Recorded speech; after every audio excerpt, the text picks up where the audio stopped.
देखिएगा, आज के इस वीडियो लेक्चर में हम डिस्कस करने वाले हैं एक new point, type of chemical force of attraction, अर्थात केमिकल फोर्स का अट्रैक्शन।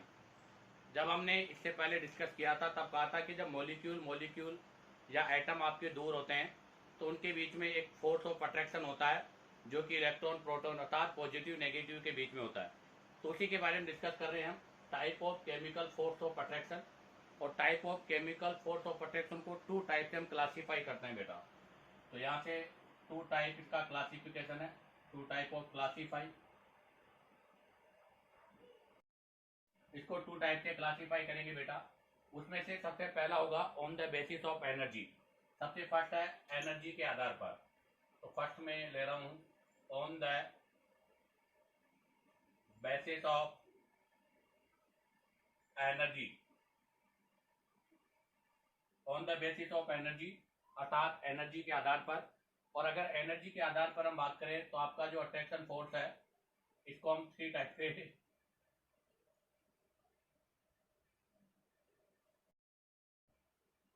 से क्लासीफाई करेंगे बेटा इसको। तो यहाँ से इसका जो क्लासिफिकेशन है वो थ्री टाइप पे हो गया। सबसे फर्स्ट क्लासिफिकेशन हो गया जहाँ पर आपका energy less than 8 kilo joule per mole होती है। तो सबसे पहला है बेटा less than 8 kilo joule per मोल। इसको बोलते हैं बेटा वांडरवाल फोर्स या वांडरवाल बॉन्ड। सेकंड में आता है बेटा एनर्जी 8 से 42 किलो जूल पर मोल के बीच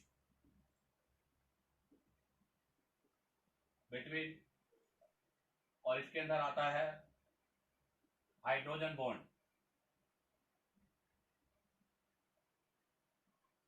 नेक्स्ट है थर्ड, इसके अंदर energy greater than 42 kilo joule per mole. यहाँ पर 42 किलो जूल मोल से पर ज्यादा है और इसी को बोलते हैं बेटा केमिकल बॉन्ड। ये आपके केमिकल बॉन्ड का पार्ट है। तो थ्री टाइप के हो गए, जिनकी एनर्जी 8 से लेस होती है उनको वांडरवाल, 8 से 42 वाले को हाइड्रोजन, और जिनकी 42 से ज्यादा होती है बेटा उनको हम क्या बोलते हैं, केमिकल बॉन्ड बोलते हैं। अब आ रही आती है, इसको हम ऐसे कहेंगे कि मोर देन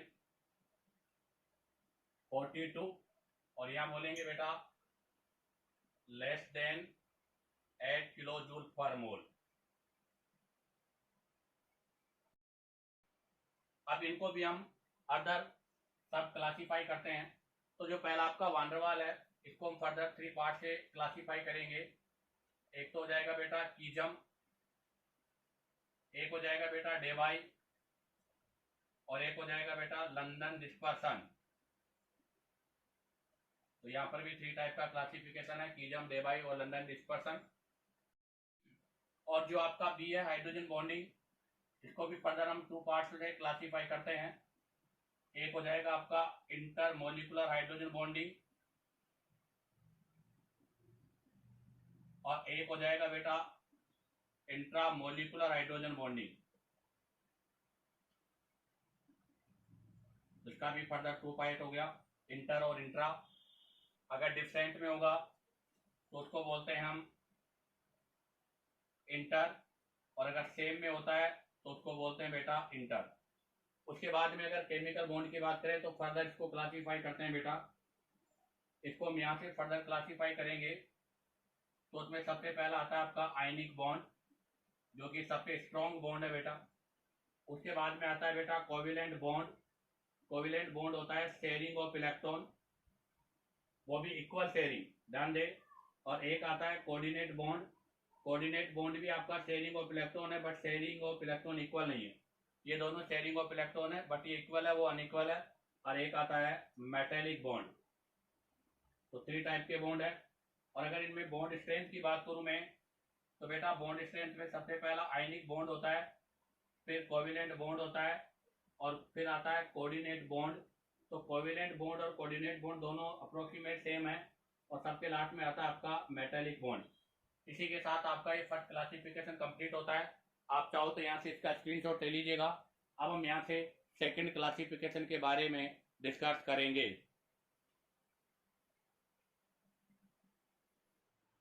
तो बेटा अब हम डिस्कस करेंगे यहाँ से second classification on the basis of strength.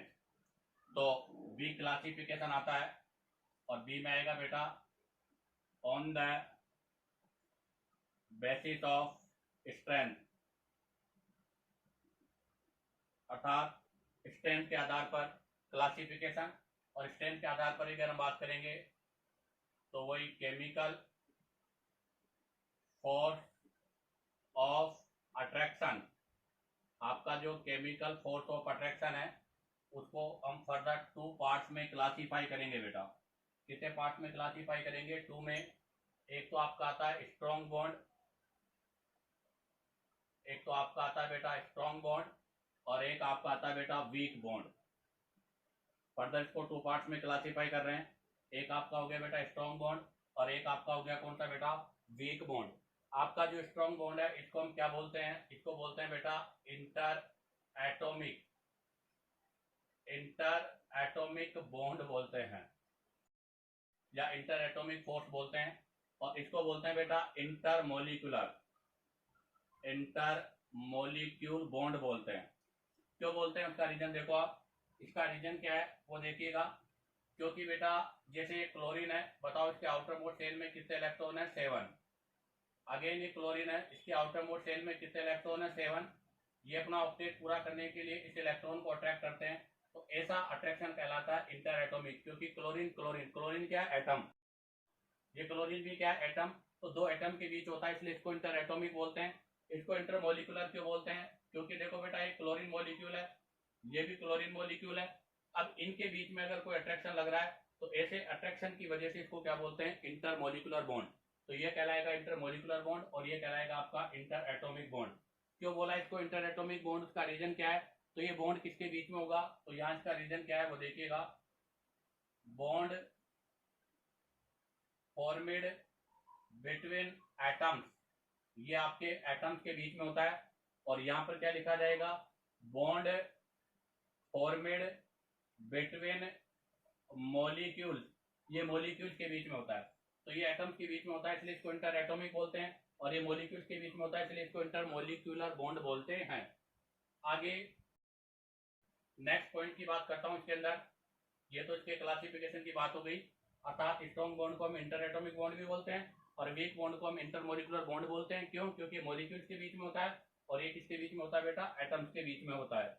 दूसरी बात करूं तो बेटा ये एटम के बीच में है और एटम कभी भी बॉन्डेड फॉर्म में नहीं होता, एटम हमेशा फ्री फॉर्म में होता है। तो इसका मतलब यहां पर हम लिखेंगे क्या?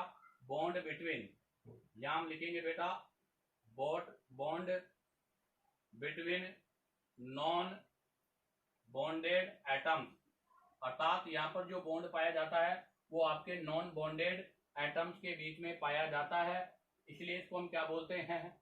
प्राइमरी बॉन्ड भी बोलते हैं। Hence called primary bond. इसलिए बेटा इस बॉन्ड का नाम क्या है?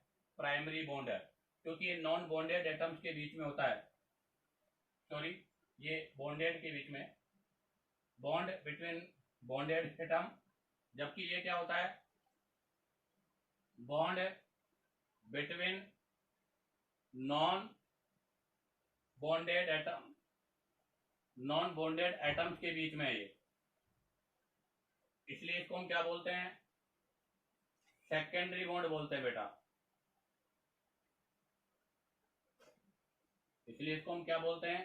सेकेंडरी बॉन्ड बोलते हैं। तो ध्यान रखना, ये आपका प्राइमरी बॉन्ड है, ये आपका सेकेंडरी बॉन्ड है। ये बॉन्डेड एटम्स के बीच में होता है, जबकि आपके नॉन बॉन्डेड एटम्स के बीच में पाया जाता है।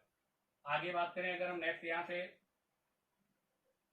तो बेटा इन बॉन्ड के अंदर इलेक्ट्रॉन, जैसे आप देखिएगा ये इलेक्ट्रॉन है और ये इलेक्ट्रॉन है, ये इलेक्ट्रॉन पार्टिसिपेट करेगा। इनके अंदर इलेक्ट्रॉन पार्टिसिपेट नहीं करेगा, बल्कि इनके अंदर केवल अट्रैक्शन फोर्स होगा। तो नेक्स्ट पॉइंट हो जाएगा इलेक्ट्रॉन पार्टिसिपेट इन बॉन्ड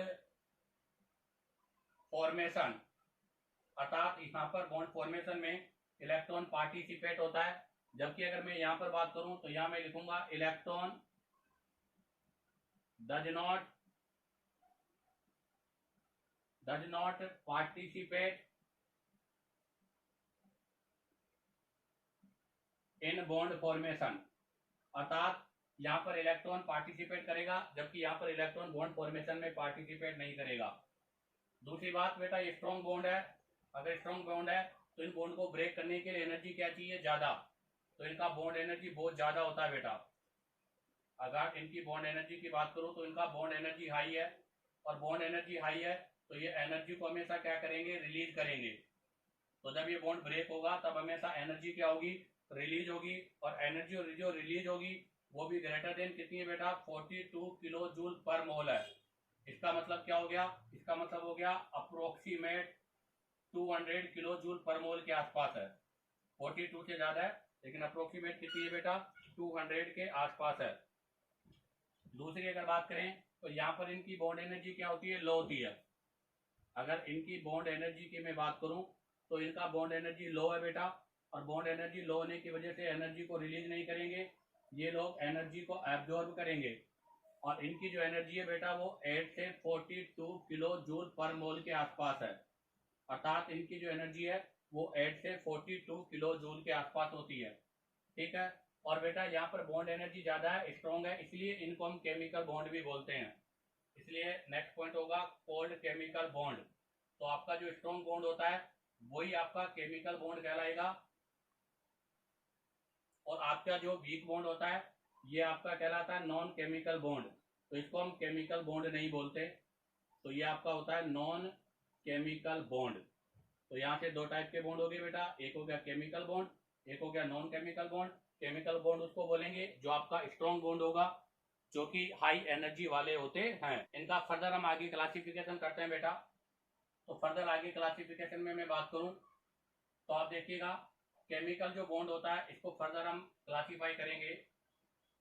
तो देखो बेटा, उसमें सबसे पहला आपका आएगा कौन सा बॉन्ड, आयनिक बॉन्ड, जो कि स्ट्रॉन्ग बॉन्ड है। और बेटा आयनिक बॉन्ड का फॉर्मेशन होता है एक मेटल और एक नॉन मेटल के बीच में। एक मेटल और जब नॉन मेटल कंबाइंड होती है तभी किसका फॉर्मेशन होता है बेटा, आयनिक बॉन्ड का फॉर्मेशन होता है। और हमें पता है कि बेटा मेटल का जो जेड इफेक्ट होता है वो कम होता है, जबकि नॉन मेटल का जेड इफेक्ट क्या होता है, ज्यादा होता है। क्योंकि मेटल पेरियोडिक टेबल में कहां पर होती है बेटा, आपके लेफ्ट हैंड साइड, और नॉन मेटल कहां होती है, राइट हैंड साइड।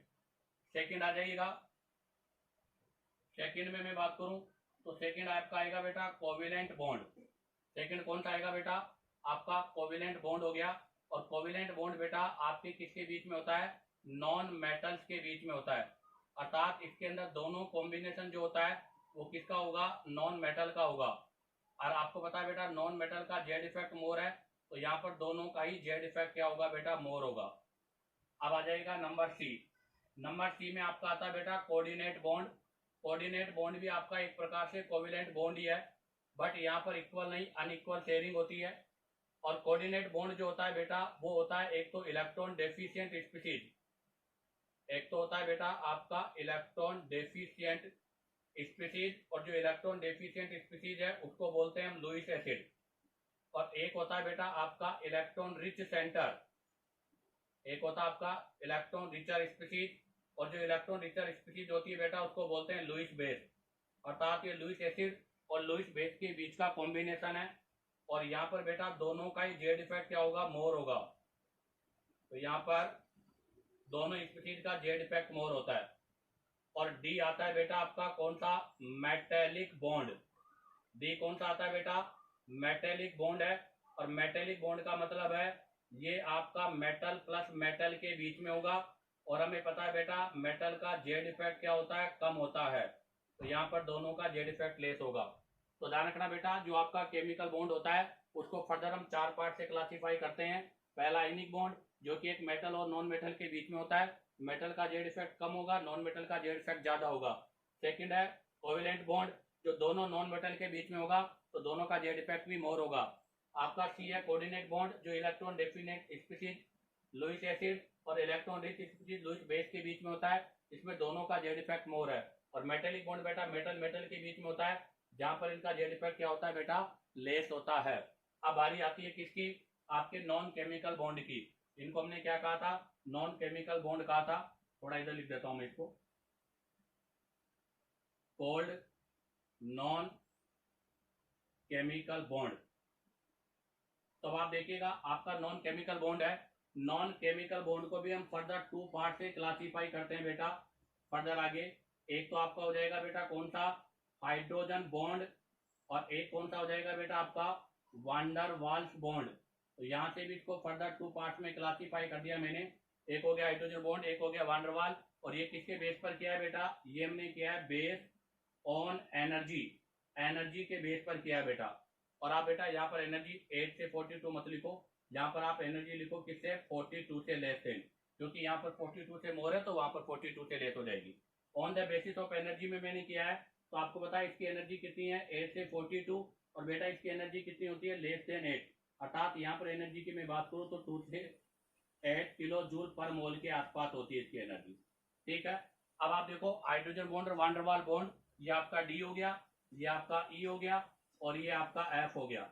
हाइड्रोजन को फर्दर हम 2 पार्ट्स में क्लासीफाई कर देंगे, एक आपका हो जाएगा इंटरमोलिकुलर, और एक हो जाएगा बेटा आपका कौन सा, इंट्रामोलिकुलर। तो एक हो गया आपका इंटरमोलिकुलर हाइड्रोजन बॉन्डिंग, और एक हो गया बेटा आपका इंट्रामोलिकुलर हाइड्रोजन बॉन्डिंग। ऐसे ही आपके वांडरवाल को भी 3 पार्ट में हम डिवाइड करेंगे, एक हो जाएगा बेटा आपका कीजम, एक हो जाएगा बेटा कौन सा, डेबाई, और एक कौन सा हो जाएगा बेटा लंदन डिस्पर्सन। ये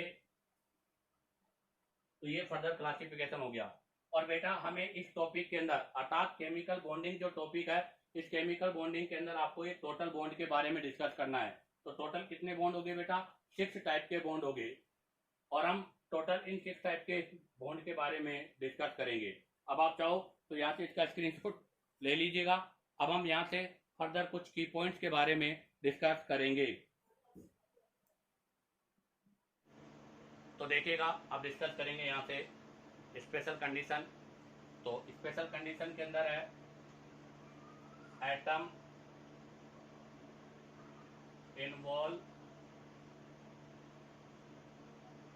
इन बॉन्ड,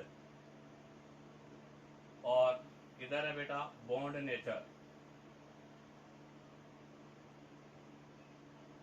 तो ध्यान रखना एक बॉन्ड के अंदर एटम का इन्वॉल्वमेंट और उससे बनने वाले बॉन्ड का नेचर। सबसे पहला मैं ले रहा हूं, एक आपका मेटल है बेटा और एक आपका नॉन मेटल है। और हमें पता है बेटा जब हम पीरियोडिक टेबल में लेफ्ट टू राइट जाते हैं तो लेफ्ट टू राइट जाने पर लेफ्ट साइड मेटल है, राइट साइड नॉन मेटल है।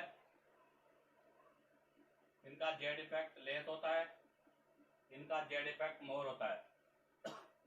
तो यहाँ पर एक का जेड इफेक्ट मोर होगा और एक का जेड इफेक्ट लेस होगा। और ऐसी कंडीशन पर इसका जेड इफेक्ट क्या होगा बेटा, इसका जेड इफेक्ट होगा लेस, इसका जेड इफेक्ट क्या होगा बेटा मोर। तो ये इसको इलेक्ट्रॉन डोनेट करेगा, पॉजिटिव नेगेटिव का पार्ट बनेगा। तो इसलिए इस बॉन्ड को क्या बोलते हैं हम, आयनिक बॉन्ड बोलते हैं। तो यहाँ से आयनिक बॉन्ड का फॉर्मेशन होगा। नंबर टू में आता है, इधर भी आपका नॉन मेटल है प्लस आपका इधर भी क्या है बेटा नॉन मेटल है। अब की बात दोनों नॉन मेटल है, और आपको पता है अगर दोनों नॉन मेटल है तो बेटा दोनों का जेड इफेक्ट क्या होगा मोर। तो इसका मतलब दोनों ही इलेक्ट्रॉन डोनेट नहीं कर सकते, तो ये यहाँ पर इलेक्ट्रॉन का शेयरिंग करेंगे, कोई चार्ज नहीं होगा। और इक्वल शेयरिंग अगर करेंगे तो बनेगा कौन सा बॉन्ड, कोविलेंट बॉन्ड। और अगर इक्विवेलेंट शेयरिंग नहीं करेंगे तो फिर यहाँ से कोविलेंट बॉन्ड का फॉर्मेशन नहीं होगा। अब आ जाएगा बेटा नंबर थ्री के अंदर आपका आता है कोऑर्डिनेट बॉन्ड। और कोऑर्डिनेट बॉन्ड के अंदर आपको क्लियर कर दूं, या कोऑर्डिनेट बॉन्ड से पहले ले लेता हूं मेटल वाला, मेटल प्लस मेटल। अगर दो मेटल कंबाइन होगी, मेटल का जेड इफेक्ट क्या होता है बेटा लो, तो यहाँ पर दोनों का जेड इफेक्ट लो है, तो दोनों इलेक्ट्रॉन को क्या नहीं कर सकती, डोनेट और गेन नहीं कर सकती। तो यहाँ से जो बॉन्ड बनेगा वो होगा आपका मेटेलिक बॉन्ड। अब आ रही आती है नंबर फोर के अंदर एक आपका इलेक्ट्रॉन डेफिशिएंट स्पीशीज है और एक आपका इलेक्ट्रॉन रिच स्पीशीज है। तो एक में लिख देता हूं इलेक्ट्रॉन डेफिशिएंट स्पीशीज। और आपको पता है बेटा जो इलेक्ट्रॉन डेफिशिएंट स्पीशीज होती है उसको क्या बोलते हैं हम, लुईस एसिड। और एक आपका होगा इलेक्ट्रॉन रिच स्पीशीज, और जो इलेक्ट्रॉन रिच स्पीशीज होगा उसको क्या बोलेंगे, लुईस बेस। तो एक इलेक्ट्रॉन डेफिशिएंट होगा, एक आपका इलेक्ट्रॉन रिच होगा, और यहां से जो बॉन्ड बनेगा वो बॉन्ड होगा आपका कौन सा, कोऑर्डिनेट बॉन्ड। तो यहां से कोऑर्डिनेट बॉन्ड का फॉर्मेशन होगा। नंबर 5 में आता है बेटा आपका हाइड्रोजन, और हाइड्रोजन किसके साथ कनेक्ट है, हाइड्रोजन कनेक्ट है बेटा मोर ईएन एटम, मोर ईएन एटम, जिसके अंदर आपका फ्लोरीन हो सकता है, ऑक्सीजन हो सकता है, नाइट्रोजन हो सकता है, और सम टाइम कभी कभी आपका क्लोरीन भी हो सकता है। और ऐसी कंडीशन पर जो बॉन्ड बनेगा उस बॉन्ड को क्या बोलेंगे बेटा, हम हाइड्रोजन बॉन्ड बोलते हैं। तो ये बॉन्ड है, इनके अंदर एटम्स का इस प्रकार से इन्वॉल्वमेंट होता है। इसके अलावा अगर हम बात करें यहाँ से, तो दो स्पेशल बॉन्ड और होते हैं, स्पेशल बॉन्ड। अगर स्पेशल बॉन्ड में बात करें तो एक बॉन्ड तो होगा आपका बनाना बॉन्ड, एक तो कौन सा हो जाएगा बेटा, बनाना बॉन्ड, और एक कौन सा हो जाएगा बेटा, बैक बॉन्डिंग। ये दो और स्पेशल बॉन्ड के टाइप है, जिसमें एक बनाना बॉन्ड है जो कि आपकी B2H6 डाई बोरेन में होता है, इसके बारे में हम आगे डिटेल से स्टडी करेंगे। और एक आपका बैक बॉन्डिंग जो कि आपके BH3 अर्थात बोरोन के जो हैलाइड्स होते हैं में पाया जाता है। इसी के साथ आपका ये स्पेशल टाइप के बॉन्ड भी कंप्लीट होते हैं। अब आप चाहो तो यहाँ से इसका स्क्रीनशॉट ले लीजिएगा। अब हम यहाँ से नेक्स्ट कुछ की पॉइंट्स के बारे में और डिस्कस करेंगे।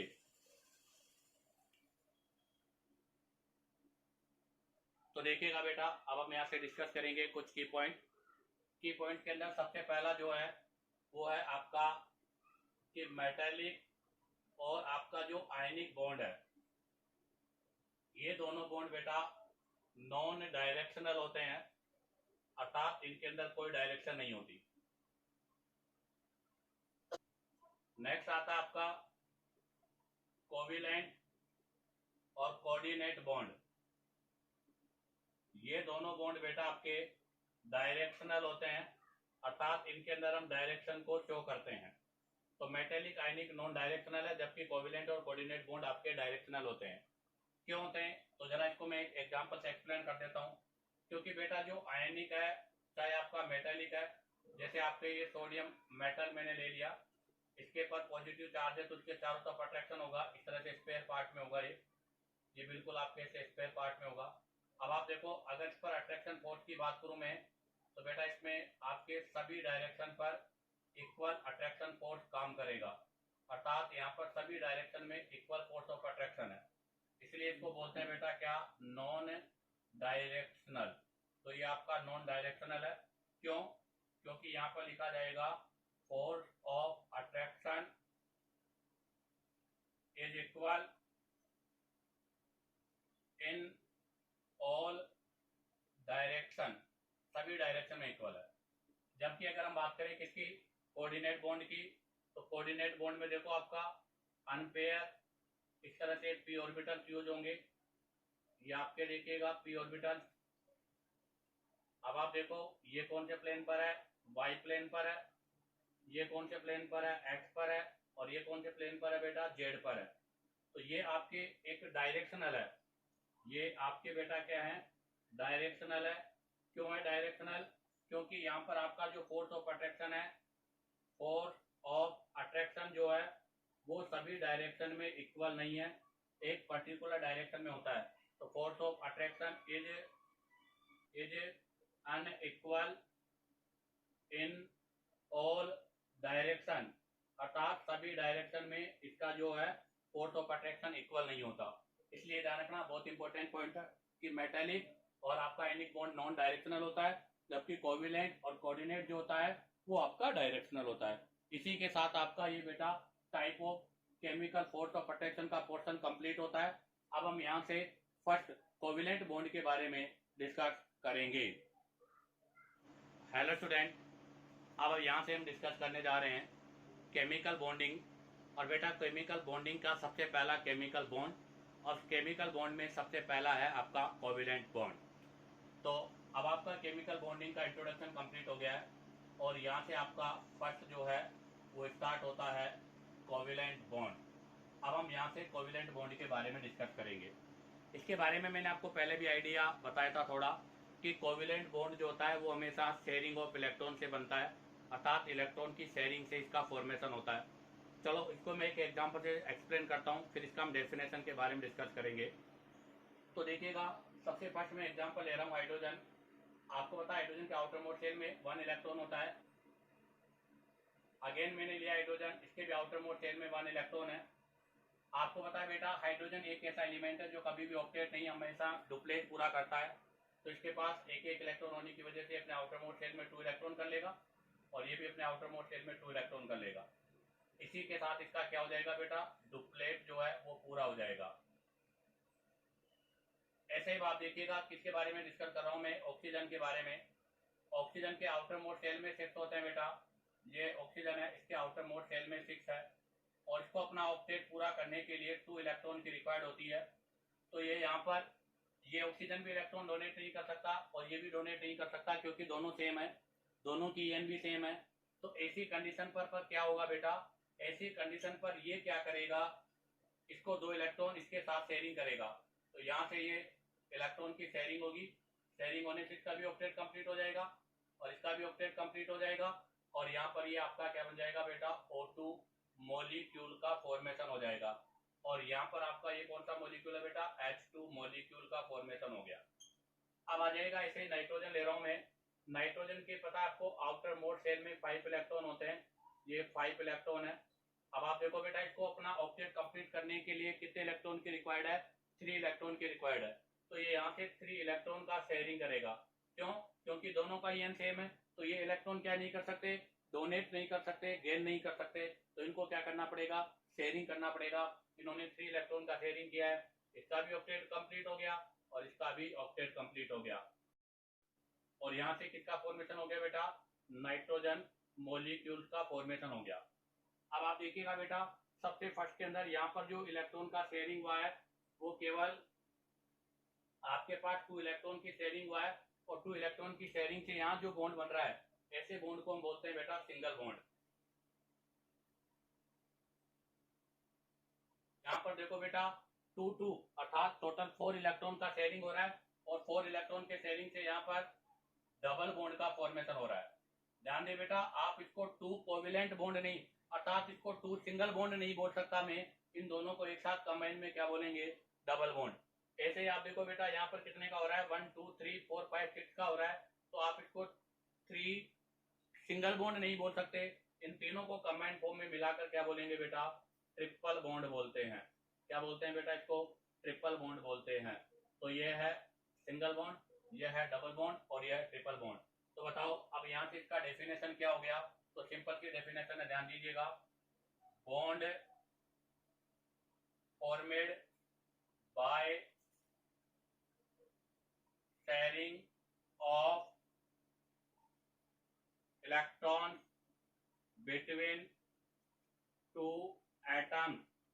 ध्यान रखना, bond formed by sharing of electron between 2 atom, 2 atom जिनके बीच में शेयरिंग हो रही है, ऑफ सेम और डिफरेंट EN। ध्यान रखना बेटा, उनकी इलेक्ट्रोनेगेटिविटी सेम भी हो सकती है और उनकी इलेक्ट्रोनेगेटिविटी डिफरेंट भी हो सकती है, उससे कोई फर्क नहीं पड़ता। इसके लिए टू कंप्लीट ऑक्टेट, अर्थात उनका ऑक्टेट कंप्लीट हो जाए। तो क्या हो गया इसका डेफिनेशन, तो इसका सिंपल सा डेफिनेशन हो गया बेटा, bond formed by sharing of electron between 2 atoms of same और different electronegative element to complete their octet. But इसमें भी एक चीज ध्यान रखना, एक एक्सेप्शन है, जैसे भी आपके सामने रखा हुआ हाइड्रोजन, हाइड्रोजन में इलेक्ट्रॉन की शेयरिंग होने के बाद भी बेटा ऑक्टेट कंप्लीट नहीं हो रहा, क्योंकि हाइड्रोजन कभी अपना ऑक्टेट कंप्लीट नहीं करता, वो हमेशा अपना डुप्लेट पूरा करता है। तो यहाँ पर लिखा जाएगा क्या, एक्सेप्ट हाइड्रोजन, हाइड्रोजन को छोड़कर, क्योंकि विच कंप्लीटेड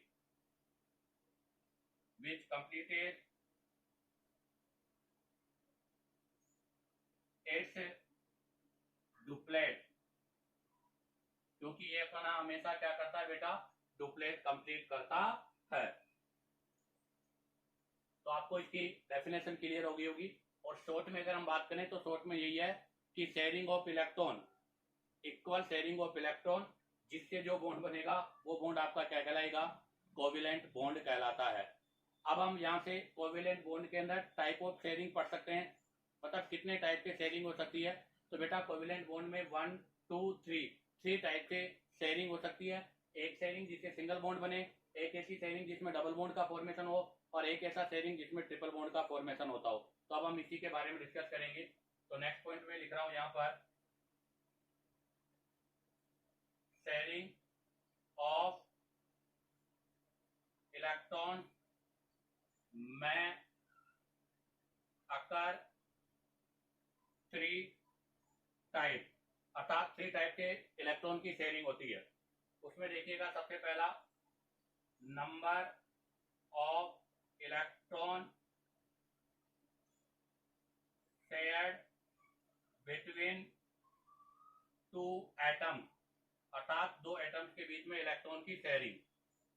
सेकंड हो गया बेटा electron pair, electron pair. Third हो गया बेटा बॉन्ड, और फोर्थ हो गया बेटा टाइप। ये एक टेबल बना रहा हूं मैं कि कोवेलेंट बॉन्ड में शेयरिंग किसकी टाइप की हो सकती है। सबसे पहला लिखा है number of electron share between 2 atoms.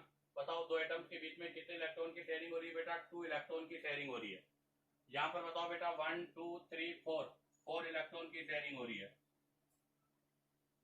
Next बताओ यहाँ पर कितनी है बेटा, 1 2 3 4 5 6 इलेक्ट्रॉन की शेयरिंग हो रही है। तो बेटा यहाँ पर 1 पेयर होगा, यहाँ पर 2 पेयर होगा, यहाँ पर 3 पेयर होगा, क्योंकि 2 इलेक्ट्रॉन से एक बॉन्ड बनेगा 1 पेयर, 4 इलेक्ट्रॉन से 2 बॉन्ड बनेंगे 2 पेयर, वहां 3 बॉन्ड बनेंगे 3 पेयर। बेटा इसको बोलते हैं सिंगल बॉन्ड। जहां पर एक ही बॉन्ड बनेगा वो कहलाएगा सिंगल बॉन्ड। जहां पर 2 बनेंगे बेटा उसको बोलेंगे हम डबल बॉन्ड, और जो पर 3 होंगे बेटा उसको बोलेंगे हम ट्रिपल बॉन्ड। तो यहाँ से सिंगल बॉन्ड, डबल बॉन्ड और ट्रिपल बॉन्ड का फॉर्मेशन होगा। जो आपका सिंगल बॉन्ड है उसमें बेटा केवल सिग्मा होगा। आपका जो डबल बॉन्ड है उसके अंदर एक सिग्मा और एक पाई होगा बेटा, और जो ट्रिपल बॉन्ड है बेटा उसमें एक सिग्मा के साथ में कितने पाई होंगे, 2 पाई होंगे। इसी के साथ आपका ये कोवेलेंट बॉन्ड का इंट्रोडक्शन कंप्लीट होता है। अब आप चाहो तो यहाँ से इसका स्क्रीनशॉट ले लीजिएगा। अब हम यहाँ से कोवेलेंट बॉन्ड के फॉर्मेशन के बारे में डिस्कस करेंगे कि कोवेलेंट बॉन्ड का फॉर्मेशन कैसे होता है। तो देखिएगा अब हम यहाँ से आगे डिस्कस करते हैं। जैसे एक एग्जांपल लेके मैं आपको पहले एक्सप्लेन कर दूं। जैसे मैंने अमोनिया का स्ट्रक्चर बनाया बेटा, ये अमोनिया का स्ट्रक्चर है, इस पर 3 हाइड्रोजन होंगे और यहाँ पर एक लोन पेयर होंगे। तो ये इस तरह से अमोनिया का स्ट्रक्चर होता है, ये हम पहले भी डिस्कस कर चुके हैं। बताओ आप इस स्ट्रक्चर को देखकर क्या कहोगे कि इसके अंदर ट्रिपल बॉन्ड है या 3 सिंगल कोवेलेंट बॉन्ड है। तो बेटा इसी स्ट्रक्चर को देखकर हम ये डिसाइड करेंगे कि यहाँ पर आपके ये जो बॉन्ड है वो ट्रिपल बॉन्ड नहीं है, सिंगल है। तो यहाँ बोलेंगे 3 सिंगल बॉन्ड है, 3 single bond present, not triple bond. तो ध्यान रखना बेटा यहाँ पर 3 सिंगल बॉन्ड है, ट्रिपल बॉन्ड नहीं है। क्योंकि कई बच्चे क्या करते हैं, दिमाग लगा लेते हैं, बोले 1 2 3 4 5 6, बोले सर यहाँ पर 6 इलेक्ट्रॉन की शेयरिंग हो रही है, और 6 इलेक्ट्रॉन की शेयरिंग का मतलब 3 इलेक्ट्रॉन पेयर है। सर अगर 3 इलेक्ट्रॉन पेयर होगा तो ट्रिपल बॉन्ड होगा क्या? नहीं बेटा, यहाँ पर 6 इलेक्ट्रॉन की शेयरिंग तो हो रही है और 3 इलेक्ट्रॉन पेयर तो है, बट वो तीनों अलग अलग है, एक साथ नहीं है। अगर एक साथ 3 इलेक्ट्रॉन पेयर होता तो ही उसको हम क्या बोलते हैं बेटा, ट्रिपल बॉन्ड बोलते हैं। जैसे अब एग्जांपल से मैं एक्सप्लेन करता हूँ। आगे ले रहा हूँ मैं Cl2 मॉलिक्यूल, क्लोरीन का मैं मॉलिक्यूल बना रहा हूँ। जैसे क्लोरीन है बेटा, आपको पता है इसके आउटर मोड शेल में कितने इलेक्ट्रॉन होते हैं, 7। ये क्लोरीन है, इसके आउटर मोड 7 में 7 है। ये सिंगल बॉन्ड के द्वारा अर्थात 2 इलेक्ट्रॉन की शेयरिंग करके अपना ऑक्टेट पूरा करेंगे। 2 इलेक्ट्रॉन की शेयर्ड हो गए यहाँ पर। अब आप देखो कैसे होते हैं उसको मैं समझा दूं। तो मैं लिख रहा हूँ पहला electronic configuration of chlorine. Chlorine का इलेक्ट्रॉनिक कॉन्फ़िगरेशन क्या होगा? तो क्या होता है इलेक्ट्रॉन का कॉन्फ़िगरेशन क्लोरीन का, 1s2 2s2 2p6 3s2 और 3p5। तो आप देखिएगा इसके वैलेंसी सेल में 2 + 5 7 इलेक्ट्रॉन है। हम चाहे तो इसको ऐसे भी लिख सकते हैं,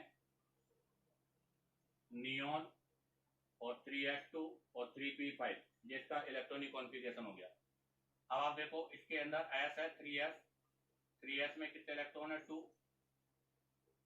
ये हो गया 3p, और 3p में कितने इलेक्ट्रॉन हो गए बेटा 5। अब हम लेंगे ऐसे ही सेकेंड क्लोरीन, क्योंकि 2 क्लोरीन है। अब आता है electronic configuration of second chlorine का। तो सेकेंड क्लोरीन का भी इलेक्ट्रॉनिक कॉन्फ़िगरेशन यही होगा, और सेम डिट्टो यही रिप्रेजेंटेशन होगा। यहाँ पर भी 3s होगा, और यहाँ पर भी क्या होगा बेटा 3p होगा, और 3p में कितने इलेक्ट्रॉन होंगे 5 इलेक्ट्रॉन होंगे। अब आप देखो बेटा, अभी इसके पास यहाँ से अगर मैं देखता हूँ तो दोनों ही क्लोरीन के पास केवल एक एक इलेक्ट्रॉन अनपेयर है, तो only 1 electron unpaired in each chlorine atom, अर्थात हर क्लोरीन एटम के पास केवल एक एक इलेक्ट्रॉन अनपेयर है। और अगर एक एक इलेक्ट्रॉन पेयर है बेटा, तो यहाँ पर केवल 2 इलेक्ट्रॉन की क्या होगी शेयरिंग होगी। यहाँ पर 2 इलेक्ट्रॉन की शेयरिंग होगी, और 2 इलेक्ट्रॉन की शेयरिंग से ये एक बॉन्ड का फॉर्मेशन हो जाएगा, और ये किस में चेंज हो जाएंगे बेटा बॉन्ड पेयर में कन्वर्ट हो जाएंगे। और आपके पास ये जो बचे हुए पार्ट है बेटा, ये आपके do not take part in bond formation, ये आपके बॉन्ड फॉर्मेशन में इंक्लूड नहीं हो रहे। तो not take part in bond formation, अर्थात ये आपके बॉन्ड फॉर्मेशन में टेक पार्ट नहीं हो रहे। और अगर बॉन्ड फॉर्मेशन में टेक पार्ट नहीं होंगे तो बेटा किसकी तरह बिहेव करेंगे, लोन पेयर की तरह बिहेव करेंगे। तो इसका मतलब ये हो गया कि अगर हम यहाँ से देखते हैं तो ये शेयरिंग में जा रहे हैं, बाकी शेयरिंग में नहीं है। तो यहाँ पर अगर हम बात करें तो ईच क्लोरीन एटम, हर क्लोरीन एटम के ऊपर 1 2 3 तो क्या हो गया लोन पेयर, और एक क्या हो गया बेटा बोन पेयर हो गया। तो यहाँ पर आपके पास ईच क्लोरीन एटम पर 3 लोन पेयर है, और उसके साथ में एक बोन पेयर है। इस साइड से आपके सिंगल बॉन्ड का फॉर्मेशन होता है, और यहाँ पर 2 इलेक्ट्रॉन की शेयरिंग हो रही है, इसलिए बनने वाला जो बॉन्ड है बताओ कौन सा बॉन्ड होगा बेटा, सिंगल बॉन्ड होगा। तभी क्लोरीन क्लोरीन के बीच में इस तरह से बॉन्ड का फॉर्मेशन होता है। अब आप चाहो तो यहाँ से इसका स्क्रीनशॉट ले लीजिएगा। अब हम यहाँ से ऑक्सीजन मॉलिक्यूल्स के बारे में डिस्कस करेंगे। अब हम यहाँ से बेटा ऑक्सीजन मॉलिक्यूल्स के बारे में डिस्कस करेंगे। तो आप जरा देखिएगा, ऑक्सीजन मॉलिक्यूल्स में ले रहा हूँ O2, और O2 का मतलब हो गया ऑक्सीजन के आउटर मोस्ट सेल में 6 इलेक्ट्रॉन होते हैं। तो यहाँ पर ये ऑक्सीजन है, इसके भी आउटर मोस्ट सेल में 6 इलेक्ट्रॉन होंगे। यहाँ पर 2 2 + 4 इलेक्ट्रॉन की शेयरिंग होगी, और 4 इलेक्ट्रॉन की शेयरिंग से यहाँ पर बेटा इसका फॉर्मेशन हो जाएगा, डबल बॉन्ड का फॉर्मेशन हो जाएगा। तो अब देखिएगा इसमें कैसे होगा। तो वही सबसे पहले हम यहाँ से इलेक्ट्रॉनिक कॉन्फ़िगरेशन लिखेंगे। तो सबसे पहला हो गया electronic configuration of oxygen atom. Oxygen atom का इलेक्ट्रॉनिक कॉन्फ़िगरेशन क्या होगा बेटा, तो ऑक्सीजन का इलेक्ट्रॉनिक कॉन्फ़िगरेशन हो गया 1s2 2s2 2p4, जिसका कॉन्फ़िगरेशन हो गया अर्थात हीलियम, और हीलियम के साथ में 2s2 और 2p4। अब आप देखिएगा इसका स्ट्रक्चर ड्रॉ करता हूँ। तो ये 2s है, 2s में 2 इलेक्ट्रॉन होंगे, और ये 2p है बेटा, इसके अंदर 4 इलेक्ट्रॉन होंगे, तो ये 4 इलेक्ट्रॉन होंगे। अब हम लिखेंगे इसे सेकेंड का। तो again electronic configuration of second oxygen atom. अब हम सेकेंड ऑक्सीजन एटम ले रहे हैं, उसका इलेक्ट्रॉनिक कॉन्फ़िगरेशन लिखेंगे बेटा। कौन से का, सेकेंड का। अब सेकेंड ऑक्सीजन का लिखेंगे तो उसका भी यही सिमिलर होगा। यहाँ पर क्या हो जाएगा बेटा, वही 1s हो जाएगा, अर्थात ये हो गया 2s। यहाँ पर क्या हो जाएगा बेटा, अगेन वही ये 2p हो गया। अब आप देखिएगा, अगर यहाँ पर हम अनपेयर इलेक्ट्रॉन्स की बात करें तो यहाँ पर आप देखिएगा कितने अनपेयर इलेक्ट्रॉन है बेटा, 2 अनपेयर इलेक्ट्रॉन है। तो 2 unpaired electron in each oxygen atom. तो इसका मतलब बेटा यहाँ पर जो शेयरिंग होगी वो कितने इलेक्ट्रॉन की होगी, 4 इलेक्ट्रॉन, अर्थात 2 इलेक्ट्रॉन पेयर का शेयरिंग होगा। इस वजह से बताओ बेटा कौन से बॉन्ड का फॉर्मेशन होगा, तो यहाँ से डबल बॉन्ड का फॉर्मेशन होगा, और यहाँ पर एक साथ में इस तरह से शेयरिंग होगी और डबल बॉन्ड का फॉर्मेशन हो जाएगा। और आपके पास देखिएगा बेटा ये बचे हुए, तो यहाँ पर ये जो बचा हुआ पार्ट है ये आपका क्या होगा, not take part in bond formation, अर्थात ये आपके बॉन्ड फॉर्मेशन में पार्ट नहीं कर रहा, इसलिए इसको क्या बोलेंगे, लोन पेयर। और ये अगर इंक्लूड हो रहे हैं तो इनको क्या बोलेंगे बेटा, बॉन्ड पेयर। तो बताइएगा ईच ऑक्सीजन एटम पर क्या होगा। तो अगर हम यहाँ पर बात करें तो ईच ऑक्सीजन एटम पर बेटा 2 lone pair plus 2 bond pair है। तो यहाँ पर 2 ही तो लोन पेयर है और 2 ही क्या है बेटा, बॉन्ड पेयर है। इसी के साथ ही इसका कॉन्सेप्ट भी पूरा हुआ। अब हम यहाँ से बेटा कोवेलेंट बॉन्ड के लिए ऑर्बिटल कॉन्सेप्ट के बारे में डिस्कस करेंगे कि एक कोवेलेंट बॉन्ड को ऑर्बिटल कॉन्सेप्ट से कैसे एक्सप्लेन करते हैं। तो यहाँ से अब हम नेक्स्ट जो पॉइंट डिस्कस कर रहे हैं वो होगा orbital concept of covalent bond, अर्थात कोवेलेंट बॉन्ड के अंदर ऑर्बिटल कॉन्सेप्ट क्या है। तो आप लोगों को पता होना चाहिए, आप लोगों ने फिजिकल केमिस्ट्री में डिस्कस किया होगा कि आपका ये होता है ऑर्बिटल। ध्यान दे, पहले मैं क्लियर कर दूं, ये है आपका न्यूक्लियस, इसके अराउंड ये है ऑर्बिट, ये ऑर्बिट है जिसको हम सेल भी बोलते हैं। इस ऑर्बिट के अंदर बेटा सब सेल होता है और सब सेल में ऑर्बिटल होता है बेटा। और ध्यान रखना, एक ऑर्बिटल में मैक्सिमम 2 इलेक्ट्रॉन होते हैं, जबकि ऑर्बिट में मैक्सिमम 2 की पावर मतलब 2n² मैक्सिमम इलेक्ट्रॉन होते हैं। तो यहाँ पर ऑर्बिटल है, इस ऑर्बिटल में मैक्सिमम कितने इलेक्ट्रॉन होंगे बेटा, 2। और वो दोनों इलेक्ट्रॉन भी किसके साथ होते हैं, अपोजिट स्पिन के साथ होते हैं। अपोजिट स्पिन के साथ होने का फायदा क्या है, तो बेटा अपोजिट स्पिन के साथ होने का एडवांटेज ये है क्योंकि इससे क्या होगा, उनके बीच में रिपल्सन कम होगा, एनर्जी कम होगी, तो स्टेबिलिटी क्या होगी बेटा, मोर होगी। तो यहाँ से पहला जो पॉइंट है ऑर्बिटल कॉन्सेप्ट के लिए, वो पहला पॉइंट यही होगा कि आपका 1 orbit can accommodate maximum 2 electron with opposite spin like ऐसे। तो ध्यान रखना, एक ऑर्बिटल में मैक्सिमम 2 इलेक्ट्रॉन रख सकते हैं और वो दोनों इलेक्ट्रॉन भी बेटा किसके साथ होंगे, हमेशा अपोजिट स्पिन के साथ होंगे। अपोजिट स्पिन के साथ होने का फायदा क्या है वो भी मैंने क्लियर किया था और आगे हम इसके अंदर डिस्कस भी करेंगे। तो वो अपोजिट स्पिन के अंदर होंगे। अब आता है इसमें सेकंड पॉइंट। सेकंड पॉइंट में आप देखो बेटा, जब हम अब कोवेलेंट बॉन्ड का फॉर्मेशन कर रहे हैं तो इस कोवेलेंट बॉन्ड के फॉर्मेशन में यहाँ पर बताओ कौन से इलेक्ट्रॉन जो है या कौन से ऑर्बिटल जो है वो आपके कोवेलेंट बॉन्ड में टेक पार्ट कर रहे हैं। तो ये ऑर्बिटल है जिसके अंदर इलेक्ट्रॉन क्या है बेटा, अनपेयर इलेक्ट्रॉन है। तो ऐसे अनपेयर इलेक्ट्रॉन वाले ऑर्बिटल को हम क्या बोलेंगे बेटा, अनपेयर्ड ऑर्बिटल। तो आप ध्यान रखना, कोवेलेंट बॉन्ड के अंदर केवल अनपेयर इलेक्ट्रॉन या अनपेयर जो ऑर्बिटल है वही टेक पार्ट करते हैं। तो यहाँ से इसका जो सेकंड पॉइंट हो गया वो क्या हो गया, तो हम बोलेंगे हाफ फील्ड। हाफ फील्ड से मतलब समझ रहे हो। आप बताओ बेटा, जब एक ऑर्बिटल में मैक्सिमम 2 इलेक्ट्रॉन भरे जाएंगे और जब इसके अंदर 2 नहीं केवल 1 ही इलेक्ट्रॉन रहेगा तो ऐसे ऑर्बिटल को हम क्या बोलेंगे, हाफ फील्ड। तो यहाँ से मैं बोलूंगा हाफ फील्ड ऑर्बिटल। या तो कोई आपका हाफ फील्ड ऑर्बिटल हो या फिर हम ऐसे बोल सकते हैं, हाफ फील्ड ऑर्बिटल नहीं बोलेंगे तो अनपेयर इलेक्ट्रॉन। अनपेयर्ड इलेक्ट्रॉन जो होते हैं वो participate in covalent bond formation, अर्थात वो आपके केमिकल बॉन्ड फॉर्मेशन में क्या करते हैं बेटा, पार्टिसिपेट करते हैं। कैसे, तो जरा इसको भी मैं एक्सप्लेन कर देता हूं। अभी हमने कहा अनपेयर इलेक्ट्रॉन, तो देखो बेटा ये एक अनपेयर इलेक्ट्रॉन है, ये एक अनपेयर इलेक्ट्रॉन है, दोनों आपके अपोजिट स्पिन के साथ है।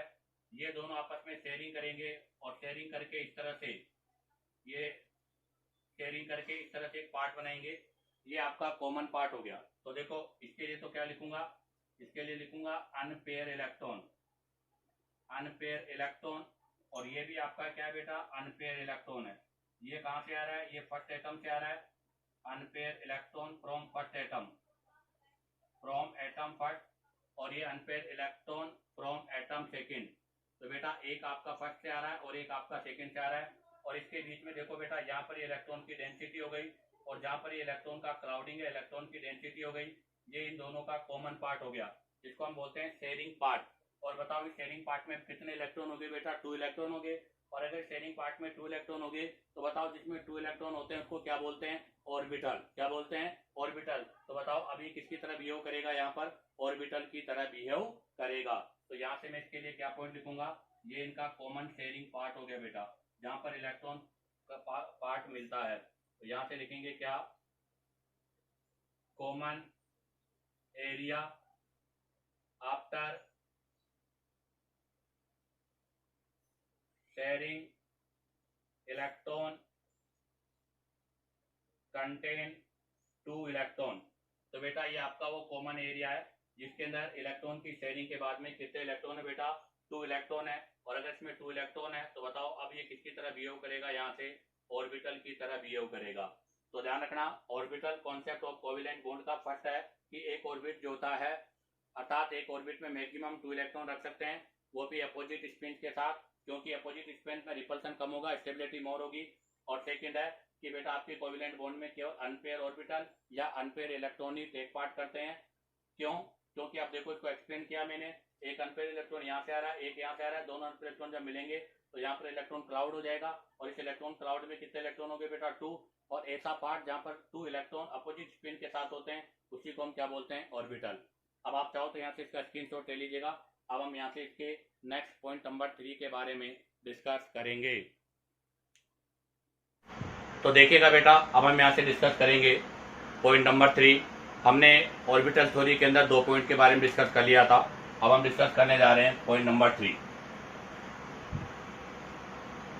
पॉइंट नंबर 3 यही है कि आपके जो शेयर पेयर इलेक्ट्रॉन होते हैं वो किसके अंदर होने चाहिए बेटा? अपोजिट स्पिन के अंदर होने चाहिए। दूसरा भी हमने जब स्ट्रक्चर में भी ड्रॉ किया था तब हमने कहा था कि आपके जो शेयर पेयर इलेक्ट्रॉन होते हैं वो अपोजिट स्पिन के साथ साथ, अपोजिट स्पिन में तो होंगे बट वो कहाँ पर होंगे बेटा? वो दोनों एटम जो है उनके बीच में लोकेलाइज होंगे। तो यहाँ से मेरे पास 2 पॉइंट और बन गए। क्या पॉइंट है देखिएगा? Shared pair electron. सबसे पहला पॉइंट है कि आपके शेयर पेयर जो इलेक्ट्रॉन्स होते हैं वो क्या होंगे? शुड हैव, यही लिख देता हूं, share pair electron should have opposite spins. तो ध्यान रखना उनके अंदर अपोजिट स्पिन्स होना चाहिए। और नंबर 4 की मैं बात करूं तो नंबर 4 में भी ये हो जाएगा क्या कि आपके जो शेयर पेयर जो इलेक्ट्रॉन्स होते हैं बेटा वो कहां पर होने चाहिए? आर लोकेलाइज बिटवीन 2 एटम, अर्थात वो 2 एटम्स के बीच में होना चाहिए। जैसा कि मैंने अभी स्ट्रक्चर में भी कहा था, ये ऑर्बिटल होगा, एक इलेक्ट्रॉन यहाँ पर होगा, एक इलेक्ट्रॉन यहाँ पर होगा, दोनों अपोजिट स्पिन में होंगे। और उसके साथ साथ के अंदर बेटा एक ही ऑर्बिटल के अंदर दोनों आपके जो एटम है, इधर एटम फर्स्ट है और इधर आपका एटम सेकेंड है, इन दोनों एटम के बीच में होगा। अब आ जाएगा next number point 5। Number point 5 में मैं बात करूं तो देखो बेटा, जब भी कोवेलेंट बॉन्ड का फॉर्मेशन होगा तो इसमें जो इलेक्ट्रॉन का कंट्रीब्यूशन होगा वो भी इक्वल होगा। तो नेक्स्ट पॉइंट 5 हो जाएगा equal contribution of electron in sharing of all atom. तो ध्यान रखना बेटा, equal contribution of electron in sharing of all atom. कहने का मतलब है कि जो भी इलेक्ट्रॉन की शेयरिंग होगी वो हमेशा इक्वल होगी। जैसा कि हमने इसके एग्जांपल कहा था, जैसे ऑक्सीजन लिया हमने। अब आपको पता है बेटा, ऑक्सीजन के अंदर एक ऑक्सीजन से 2 इलेक्ट्रॉन की शेयरिंग है तो दूसरे से भी 2 इलेक्ट्रॉन की शेयरिंग होगी। उसके बाद next point number 6। Point number 6 में मैं अगर बात करूं बेटा तो कोवेलेंट बॉन्ड के अंदर ऑर्बिटल का एडिशन होता है। तो यह हो जाएगा addition of orbital in covalent bond, अर्थात कोवेलेंट बॉन्ड के अंदर हमेशा ऑर्बिटल का एडिशन होता है। और इससे पहले जब हमने कोवेलेंट बॉन्ड के बारे में डिस्कस किया था तब कहा था कि केवल 3 टाइप की कंडीशन ही हम इसमें रिप्रेजेंट करते हैं, उसका रीजन क्या है तो वो भी देखिएगा। More than 3 bond are not possible between 2 atom, अर्थात 2 एटम के बीच में 3 से ज्यादा बॉन्ड पॉसिबल नहीं होते। उसका रीजन क्या है? उसका रीजन यही है क्योंकि बेटा पॉसिबल जो एक्सिस होते हैं वो केवल 3 होते हैं, बिकॉज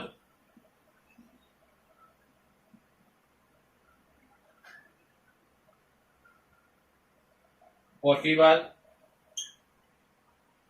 एक्सेस इज 3, क्योंकि पॉसिबल जो अक्ष होते हैं बेटा वो कितने होते हैं? ओनली 3 होते हैं।